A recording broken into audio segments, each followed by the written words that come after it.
আড়াল থেকে এবার ঝুমকির সত্যি জানতে পারলো হিরণময়। হ্যাঁ বন্ধুরা, আমরা এমনটাই দেখতে পারবো প্রতিজ্ঞা ধারাবাহিকের পরবর্তী পর্বে। তো চলো বিস্তারিত জেনে আসি কি অপেক্ষা করছে আমাদের জন্য।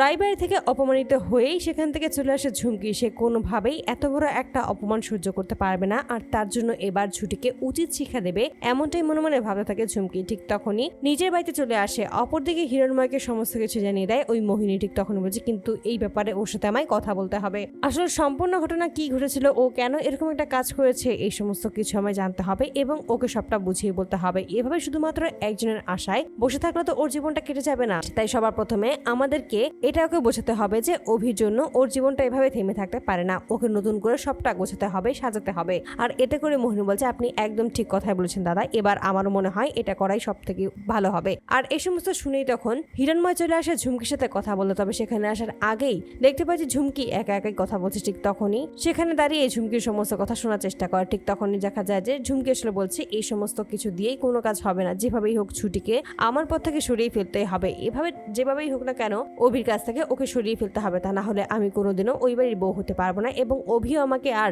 বিয়ে করতে রাজি হবে না। তাই যেভাবেই হোক আমাকে সবটা করতেই হবে। ঠিক সেই মুহূর্তেই পায়ের সাথে বেঁধে ওই স্টিকারটা অনেকটাই উঠে গেলে তখনই ক্ষিপ্ত হয়ে যায় এবং বেডে বসেই তখন ওই স্টিকারটা সম্পূর্ণ তুলে ফেলে আর বলছে এই হলো আরো একটা ঝামেলা, এখানে থাকতে হলে এই সমস্ত লাগিয়ে নাকি থাকতে হবে। আর এই সমস্ত আড়াল থেকে দেখেই অবাক হয়ে যায় হিরণময়। সে ভাবতেও পারছে না এটা কিভাবে হতে পারে। ঠিক তখনই ঝুমকি বলছে এই বাড়িতে থাকলে নতুন এক নাটক এবং ওই বাড়িতে গেলে আরো একটা নাটক, কোনোভাবেই আমি সবটা ম্যানেজ করে উঠতে পারছি না, যেভাবেই হোক সবটা আমাকে সামাল দিতেই হবে। তাই এবার যেভাবেই হোক না কেন, একটু জন্য তো সেদিন ধরাই পড়ে যাচ্ছিলাম, কিন্তু এবার আর কোনোভাবেই ভুল করলে চলবে না। এবার এই স্টিকারটা সবসময় আমার পায়ের নিচে লেগেই থাকবে, কোনোভাবে এটা আমি আর উঠতে দেবো না। আর এই সমস্ত বলে যখন হাসে ঠিক সেই মুহূর্তে হিরণময় মনে মনে বলছে তার মানে সত্যি কথাই বলছিল মোহিনী, ওখানে আসলে ওর কোনো জন্মদাগ ছিলই না, এটা আসলে নকল জন্মদাগ। তো বন্ধুরা তোমরা কি চাও জন্য এবার এভাবেই আড়াল থেকেই ঝুমকির সূত্রে যেন জানতে পারে হিরণময়? অবশ্যই তোমরা তোমাদের মতামত কমেন্ট বক্সে জানতে ভুলো না। ধন্যবাদ।